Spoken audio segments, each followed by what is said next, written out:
Alright, we're back with the lore summaries.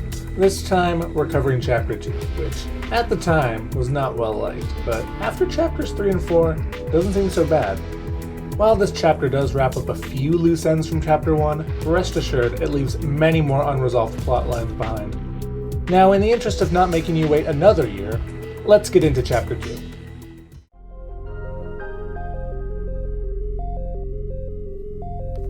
The chapter starts off with a strange group of people arriving on the island, known as Ego.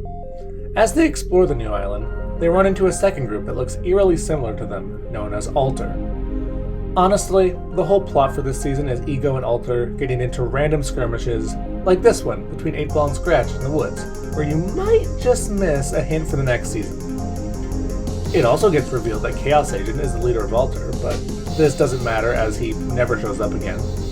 And after a quick Star Wars tie-in, the season finishes off with some random objects in the middle island turning gold, and some weird IRL posters that kick off a pointless ARG. As you can tell, the lore of this season is minimal at best. But that wasn't the only area in which the season was lacking. In fact, the gameplay content this season was so boring that YouTubers had to resort to fashion shows in order to keep putting out interesting content, because Epic was not doing it for them.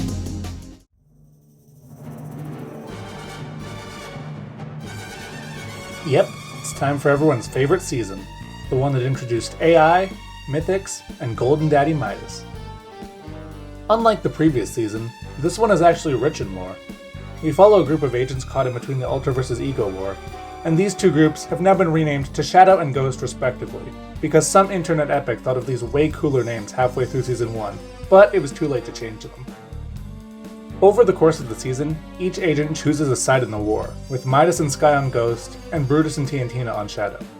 Meow Souls started out on Ghost, but eventually switched to Shadow after Deadpool, the Marvel character, kicked him off his yacht. This is unfortunately not the first time Marvel will implicate itself in the lore. Anyway, now that each agent has chosen a side, Midas is ready to enact his master plan to kill the Storm, and the only thing that can stop him is Epic Games repeatedly delaying the event because of COVID-19, time constraints, and racism. But eventually, the event begins, and Midas powers on his storm-killing doomsday device. Not a whole lot happens until we get transported to a weird office, which will later turn out to be the Imagined Order. We find out that Jonesy, the default character we've grown to love, is actually working for a mysterious organization that stops Midas' plan by turning the storm into a waterfall that's actually fun to play around with.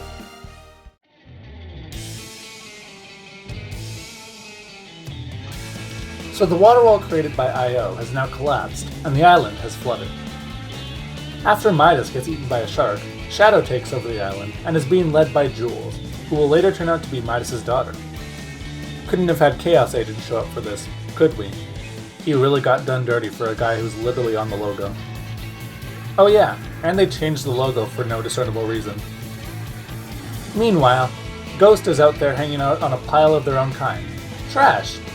Another prominent group this season is No Sweat Insurance, who have provided protection to the island residents who pay a small loan of $1 million V-Bucks. This honestly isn't the first time they're going to come in clutch to save the island though. The main storyline this season is Ghost and Shadow doing fuck all as the water recedes back into the ocean. Instead, we meet some ugly astronauts and send their ship back home, while simultaneously running away from masked Save the World characters who seem to be a little pissed off that Epic cancelled their game.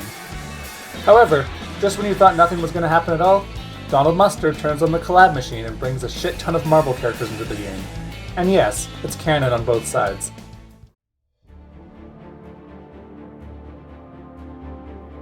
So after reading a tie-in comic where Thor and Galactus enter Fortnite, we begin the first ever collaboration season, Nexus War. Galactus is thirsty for that sweet, sweet 0-point energy, and Thor has enlisted all your favorite Avengers, X-Men, and other miscellaneous Marvel characters to stop him. The only thing that really happens this season is Tony Stark bringing various Marvel locations to the island and then upgrading the battle bus.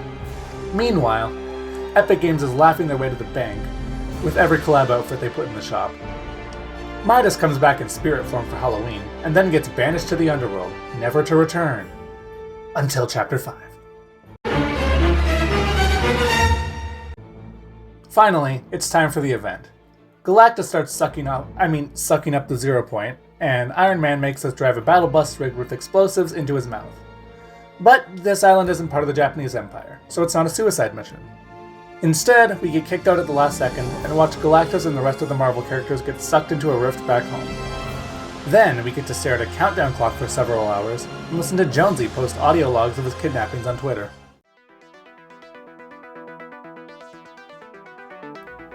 So now the Zero Point is exposed and has conveniently erased every Marvel location on the map, because Epic Games doesn't have the rights to use them anymore. Agent Jonesy, who we last saw in the device event, is put on a mission by his mysterious boss to go into the loop and fix the Zero Point. However, Jonesy is a fucking idiot and decides that the best way to stabilize the Zero Point is to continuously use it to travel to other dimensions and kidnap a bunch of collab characters.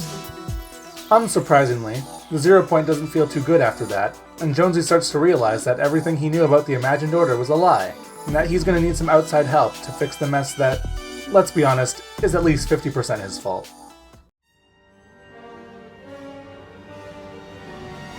Strangely enough, this season starts off with an event. Probably a good idea since last season ended on a bit of a cliffhanger. Basically, Jonesy gets fired from the I.O. by his mysterious boss, who gets named in the subtitles, and he summons one of Walter White's friends to the Zero Point to help him. This guy is the Foundation, but we can just call him The Rock. So upon arrival, The Rock promptly attempts to kill Jonesy, but is stopped by the promise of the location of his nemesis and his two hot daughters. The Rock then starts flex taping the Zero Point while Jonesy turns into a butterfly and tells us to help close portals. In a last-ditch attempt to fix the Zero Point, The Rock creates a giant silver tower around it and seals himself inside. And that's just the introduction event. Now there's a giant orange shit stain on the map, and Dollar Store Aladdin is trying to figure out how to become God. Also, Batman shows up in a tie-in comic that explains what the loop is, because Epic really couldn't give us a straight answer before. Essentially, it's a protective measure by the Zero Point that makes everything on the island reset after 22 minutes. But if you get a number 1 victory royale, you get transported to an empty version of the island with no storm and the rarest skin in the game. Got that? Good. Anyway, Aladdin starts messing with the spire and turns into Purple Guy, which draws the attention of aliens from outer space, who start abducting unsuspecting loopers. The aliens are here, and their first act of war is to destroy the spire and send the Rock to Gotham City. Yep, there's another comic. I'm not even going to explain that one since it barely matters. Now, the I.O. has returned, and they're ready to wage war on the aliens and protect the island. Throughout the season, Jonesy's old boss, Dr. Sloan, sends us on spy missions, while the aliens abduct a few locations and residents.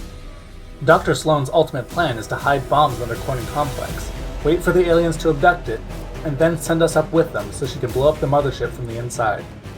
So everything goes pretty smoothly until the aliens show up with another purple cube, and because she's a fucking coward, Sloan decides to just leave us on the mothership and sacrifice our lives. Having nowhere left to go, the loopers touch the dead Kevin and turn him blue, which powers on an elevator and transports us to a room with 1,000,000 more purple cubes. Then, the bombs go off, and all the cubes start falling to the island. Good job, Dr. Sloan. In trying to protect the island from 1 cube, you let loose 12. The mothership explodes very cinematically, but because Epic can't be bothered to do more than a small amount of damage to the map, it crashes into the ocean, without creating a tsunami or anything destructive at all. Seems legit. Okay, last season. So now there's a bunch of Kevins on the island, and one of them is gold.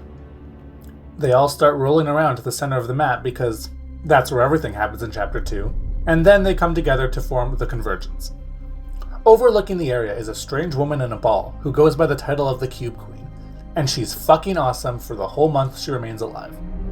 Also, a monkey named JB is going around asking for our financial support in this war against the Cube monsters, but basically does nothing in the end. Godspeed, JB. Hope you're enjoying that private island you bought with all our gold bars. Anyway, the Cube Queen starts her attack and summons a bunch of aliens, and it's pretty clear that we are outnumbered as shit. Especially when the blue cube that was protecting us the whole time gets destroyed. So now that there's no hope, we get a cutscene of The Rock saving Jonesy from Dominatrix roleplay and initiating a plan to save the island. Meanwhile, on the surface, both iterations of Walter White come save the poor defenseless loopers from the Cube army, and the dummy thick one leads us to the I.O. complex to safety. But just as we think it's over, a giant monster breaks through the glass and floods the place, forcing us to rise to the surface and watch the Cube Queen go out like a bitch, and the island flip over in an incredibly cinematic shot. This time, the impact of the island flipping actually does create a tsunami, which promptly knocks us out.